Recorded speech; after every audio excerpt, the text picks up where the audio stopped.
Hi. Well, it's good to be back here, to be here. too, and with you. I want to do a quick poll of the audience, which is, and to see just how seasoned you are. How many people in this room remember when Aileen Lee wrote the 2014 post in TechCrunch about the Unicorn Club? Does anybody remember that? I think there's okay. 2 people. I saw 2 people. So maybe we've got a younger cohort here, or maybe a newer cohort to building and entrepreneurship. But I remember when you first wrote that article and you basically coined this term, unicorn, which, billion-dollar valuation, but it has since taken on a life of its own. So I would love to start with sort of what was your intention when you wrote that, and how different is the result from what you thought would happen? Okay, so it was 2013, and I had a new fund. I had spent 12 years at Kleiner Perkins as a Series A, B investor. And I moved to seed to start Cowboy, which is a seed stage fund, and we basically had almost no investments. And seed, as you know, is like the first stage. So there's no signal. Like most of the time, people need the money to build the product. Their LinkedIn isn't even like the company name yet. It's like there's no data. And so I was thinking, how am I going to find these companies? And so I thought, let me make a list of like, if I had started 10 years earlier, what are the best companies I could have invested in? And so I just started making like an arbitrary list of companies that were less than 10 years old, because I couldn't have invested in like Cisco, right? Just like something that was relatively young and venture backed in the US, because we were going to invest in the US, and had scaled. So my arbitrary cutoff had reached $1 billion in valuation, either in the public or the private markets, within 10 years. And so I just started like line by line, because this is really before PitchBook, before Crunchbase. Like there was really not, the venture industry invests hundreds of billions of dollars a year, and there was pretty much in 2013 very little data or insight into who these companies are, what makes them tick. And so I just started making a spreadsheet of like, what was the company's name, where were they based, how many co-founders were there, where did they go to school. I even tried to figure out like what birth order they were, like what did they have in common. Important. And was there a pivot? Was it consumer? Was it enterprise? And so I went up with a data set of 39 companies that had kind of reached the set. And then so I wrote up my findings in a blog post that I put on TechCrunch, and describing what this data set was. It was just too long to say, like, companies less than 10 years old that were worth over $1 billion, that had raised venture funding, that were just US based. So I basically had to come up with a shortener. And so I used like home run, monster hit, like trying to come up with like they all sounded really douchey, like all the shorteners. And then I put in unicorn, and it just made the whole thing like more fun to read. And I think it also captured this kind of like magic, alchemy, specialness about how hard. Startups are hard. Like you can have incredibly smart people going after a really big problem with a really special product idea, and it may not become a unicorn. A lot depends on timing, luck, a bunch of other factors. And so I think that, like, it just kind of made the whole thing read a little better. So fast forward 10 years later, there were 39 unicorns, quote unquote, in 2013. You've now recently come out with a new report, and there's like 532. 500, yeah. 532. Yeah. Wow. How times have changed. Yeah, I know. I wish we could have guessed. I should have predicted back then, like, what do I think is going to happen? Are there going to be more or less? I didn't even think about it. But yeah, 14x more unicorns in 10 years, from 39 to 532. And is that a good thing? Because I think the term is, you've got people trying to be unicorns, not necessarily for the right reasons, some wrong reasons. How much does it really mean? Should you really be focusing on your valuation, or all of these other things?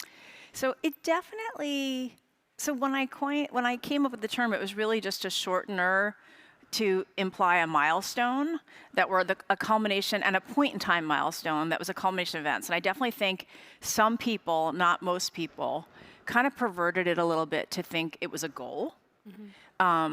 But that's not the goal, right? I think building a product that really delights customers, building a company that people are proud to work at, building sustaining value for shareholders and for employees and investors that is around 10 years later or 20 years later, I think is probably the goal, being a great leader. But yeah, I think some people tried to kind of like fix things so they could hit that as a milestone. But then I think that can have a lot of unintended consequences. Now, and if you haven't had a chance to read the Unicorn Report Part 2, I highly recommend it. It is jam-packed with data. And as a journalist covering tech, I feel like we're always thirsting for more data. There's never enough. So much of what happens at startups is, private, it's happening behind the scenes. It's not public information. And so I think you really did an amazing job just getting super, super granular. Like, what did you learn from the most recent report, and how is that now informing your strategy?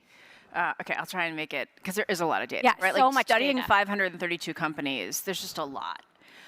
So one big change is in 2013, the vast majority of companies were consumer. It was about 80% of the list, right? Because it was the Facebook era, like Twitter, Facebook, Square, Groupon, Guilt. Like there was just this incredible wave of consumer success, and only 20% of the companies were enterprise. So it basically flip-flopped. 10 years later, the pendulum completely swung. And I think it like speaks to cycles and like where are we in the cycle.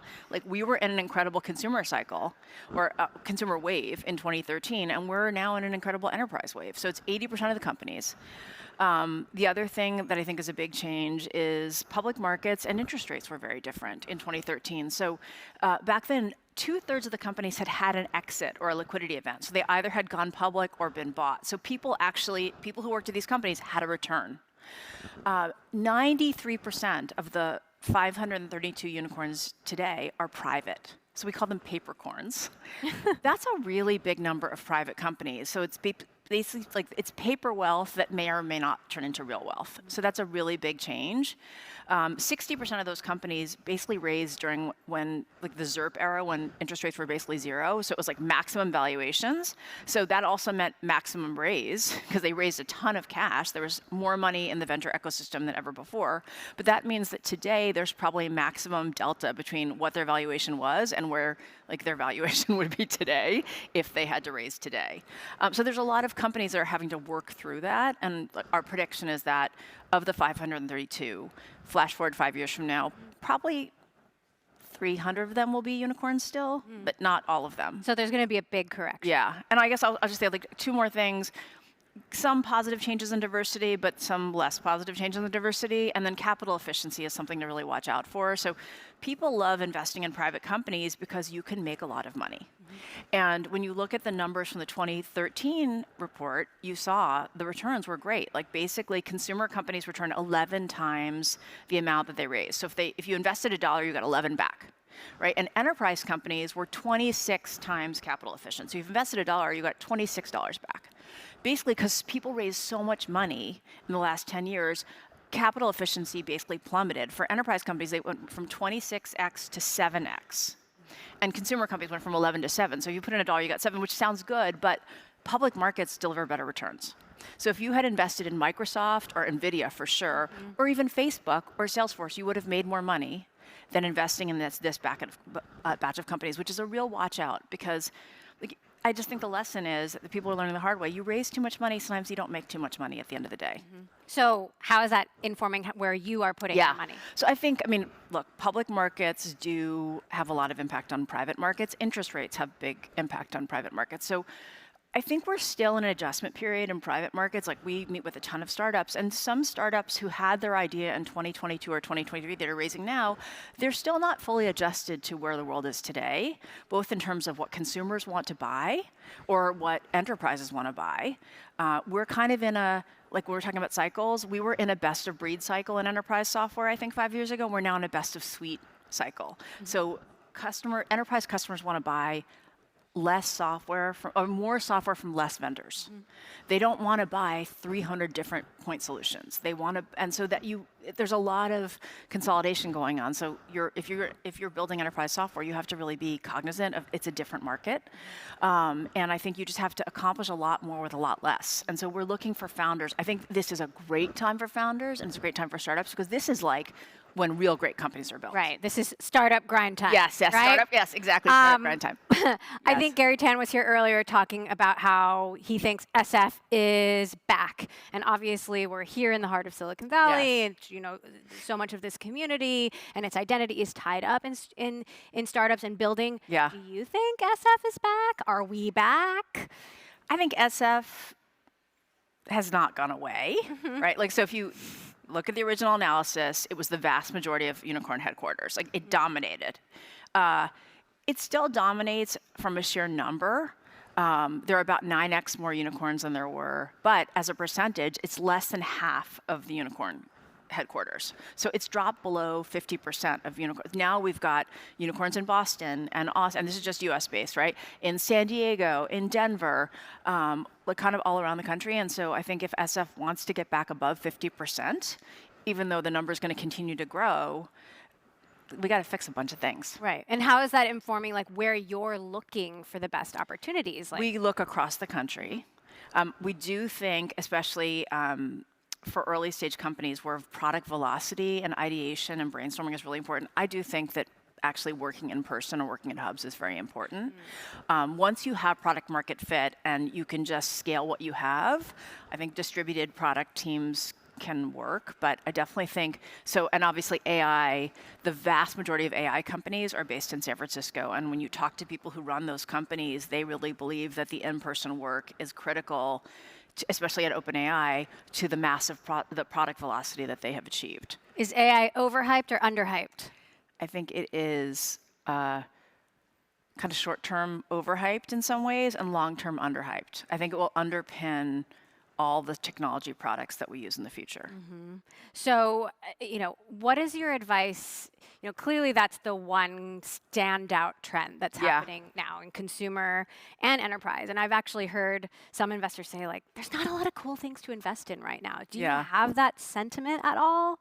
I think there's a lot of cool things to invest in right now, but there are headwinds, right? Like what we just talked about, enterprise budgets, about noise, right? AI, in reality, like we look at a lot of vertical software, we look at a lot of AI-driven software for specific industries, for specific business processes, where you're not going to spend a ton of money basically buying tokens from one of the big model companies. You're going to basically build a proprietary model using proprietary data and tune it so it can be used in production in a business process, and that is quite hard. We've invested in a couple companies, a company called Vic AI that does it for accounting. They've been basically honing their results for 2 years on data to make sure that it gets to a high enough quality that can be cut into real enterprise production and transaction processes, but that's a big deal and it's hard to accomplish. So I think that's what's interesting and good is if you understand a business process or an industry and a problem that they have, and you could actually build software that fits that workflow, and you understand the budget, who's going to pay for it, what the ROI is, I think there's so much opportunity because so much of the world is still built on old software and spreadsheets and clipboards. I think, thank goodness for AI, because I think it's going to power an amazing next generation of software companies. Now, for a lot of entrepreneurs, I believe it's been harder to raise. It's been harder to get the attention. Obviously, we're in a very different place than we were 3 years ago. So, what's your advice to people who are out there grinding and building and trying to get the attention of people like you? I mean, what I said, it is a great time, but you have to understand the market has changed. And so understanding who your customer is, what their problems are, how they're going to measure ROI, understand if it's AI, and our friends at Altimeter recently came up with this term called ERR versus ARR. Have you heard of this? So ARR, which is annual revenue run rate. ERR is experimental revenue run rate. So a lot of people, customers are buying AI products right now, and don't get fooled that you have ARR. You may have ERR. You really have to figure out, like, are you building a product that's actually going to stick and is not just an experiment because people are being told to play with AI products? So it's just like being prepared to understand and also I think what happened in the boom is that people raised a lot of money really fast and they didn't care who the money came from. And I think there's a lot of orphan companies right now where they don't have good governance, they're not getting good advice from their investors, the investors are ghosting them. And when times are tough, you need help, you need support. You want to have like a trusted, reliable pit crew. So I think for founders, taking time to get to know the people who you're going to invite to be on your cap table is also really important. But if you're okay, do you mind can I turn the tables on you for a couple of minutes, Emily? Sure. Because Emily has a new show called The Circuit. Has anyone heard about Emily's new show called The Circuit? It's very awesome. I think we actually have a clip of it. Do you think we could play the clip of Emily's show? If not, I can just reenact the show. Okay, Season Oh, there we 2 go. of The Circuit. We're walking with the titans of banking You guys love these meet and greet things. Like, how are you? and driving a warship through the Pacific. You're not the typical Silicon Valley founder wearing a black turtleneck. Like, how does that play? I am a little bit of a caricature. Taking you around the world. So we're kind of in the middle of nowhere. It's incredible that this is the site of the biggest Netflix production ever in Latin America.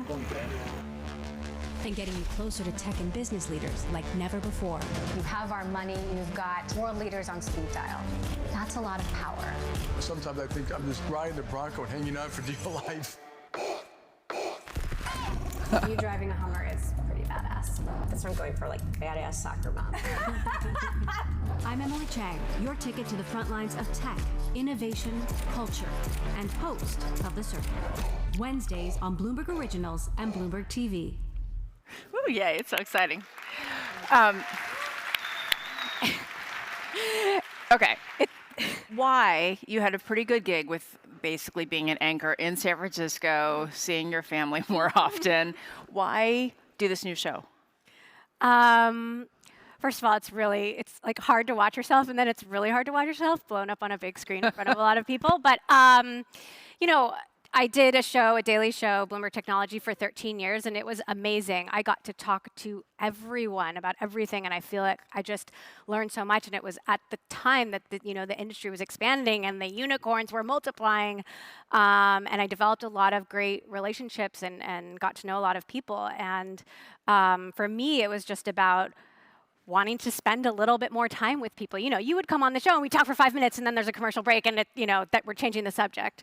Have you ever seen the movie Lucy with Scarlett Johansson? I have not. It's a kind of a fun thriller, but she accidentally ingests some engineered drug that makes her how humans only use like 5% of their brain or something. It causes her to use like 30% of her brain, then 40% of her brain, where she could like see the internet in the air. Anyway, when you used to do your Bloomberg show, and there'd be like a war going on, and then something would be happening with some cryptocurrency, and then something would be happening with some public company, you were like Lucy, where you were like, basically every day you could talk about 20 different things happening in the day. It was pretty amazing.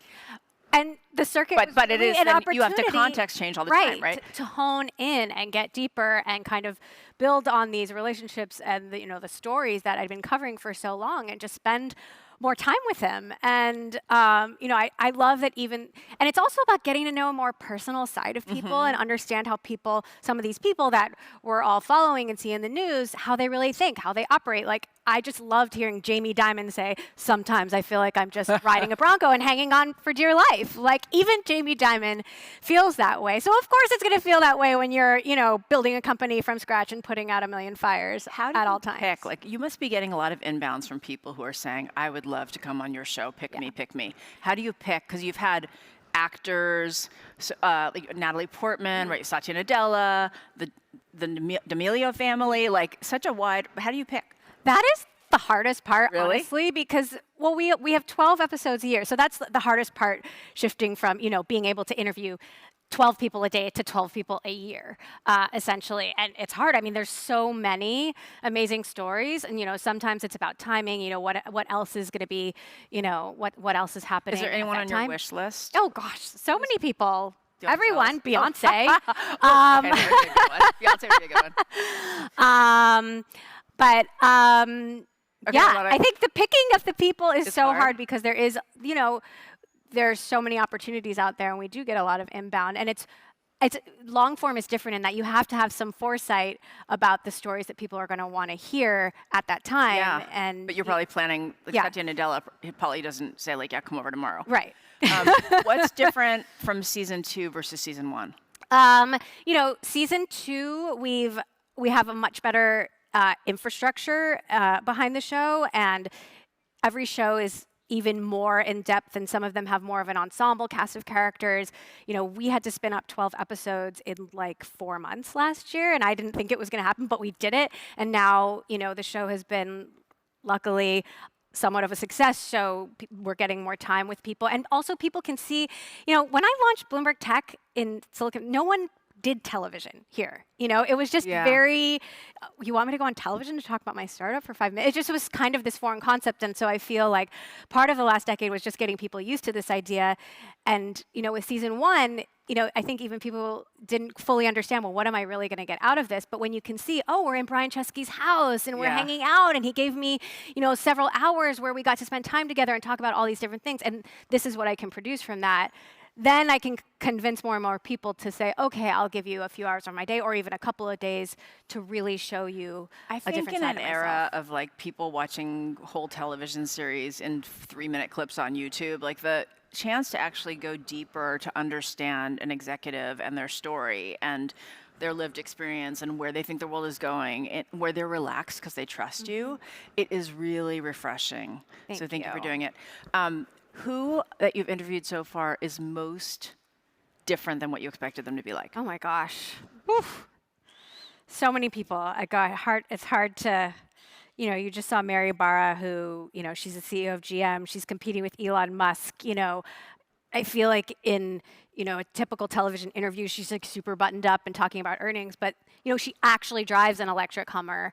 She actually is, you know, kind of a badass soccer mom, and I really wanted to show that side of her because, you know, it takes a lot to turn around a company. Yeah, and she's the only female CEO of a car company. Still, she was 10 years ago, and she's still the only female CEO of a car company. So that's a good example. I mean, Palmer Luckey, he's coming up in, you know, later this season. I think we all have this impression of who you went on a ship. He owns a personal warship. So I got to drive it. He also has 6 helicopters. This was the founder of Oculus, who took all the money that he made and bought a warship.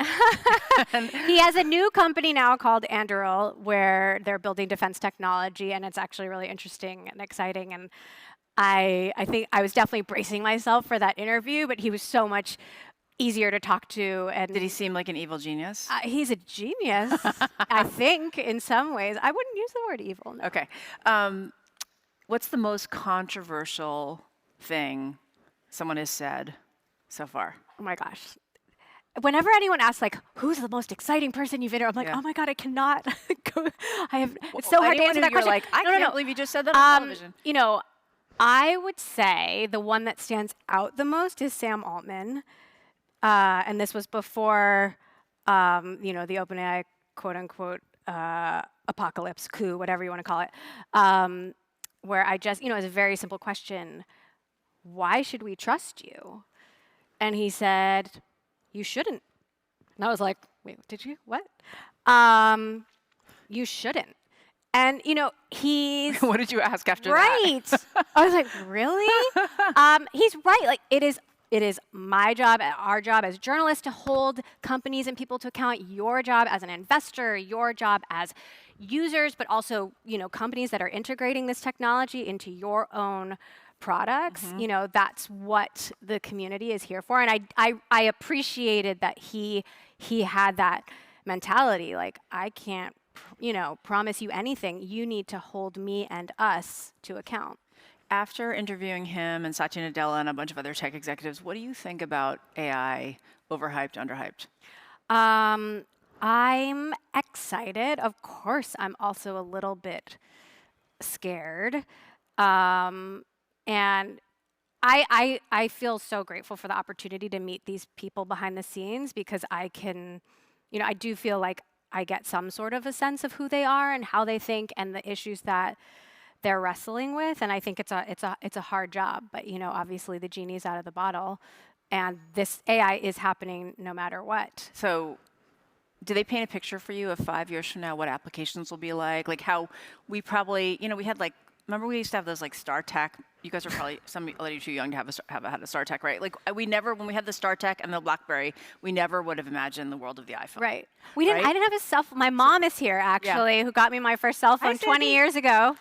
Like, I didn't have a cell phone 20 years ago. I know. I mean, the iPhone's only like 16 years old. So imagine if ChatGPT is like the StarTech of software. What is it? I don't know. Do you know the answer to that? I don't know. I don't know. I'm hoping that like Satya Nadella or I mean, I think that everyone has their ideas, but I think, even Google is wrestling with what is search? What is the search of the future? How are we going to make money in an age of AI if search is all AI generated? What does that mean for us? Is there going to be some new breakout device? They should be very worried. And I think that's also a good example of, because we are at Startup Grime, is like the power of startups, right? Like Microsoft, I mean, they've been very smart in this chess match. Yeah. But, Google, Facebook, IBM, these are very large companies with huge balance sheets who've been investing in AI for decades, and a startup is the one that has disrupted everyone. Right. So I think that's really an exciting, when you just look at how much impact on the world OpenAI has had, and other Anthropic or just imagine every other industry. Like one of the things we found in Unicorn was whether it's for parking garages or logistics or healthcare, education or veterinary, new software is going to change the game across the board, and I think it's going to be startups. Okay, So my last question is... straight from the Unicorn Queen, there will be more unicorns. Yes, way right? more, way more. Where do we watch the circuit? You can watch on Bloomberg Television, but all the episodes end up on YouTube. You can watch the full playlist. And my favorite way to watch is actually to download the Bloomberg app to your TV, just like Netflix or Max or Disney. You can just put it on your TV and go to it. Oh, I need that on my Peloton. That's what I... On demand. Wednesday nights. So the Netflix one that we promote there is out tomorrow. For humoring my hijacking of this interview, because I really want people to know about the circuit. So thank Emily Chang, everyone. I've interviewed you enough, so thank you. Aileen Lee, everyone.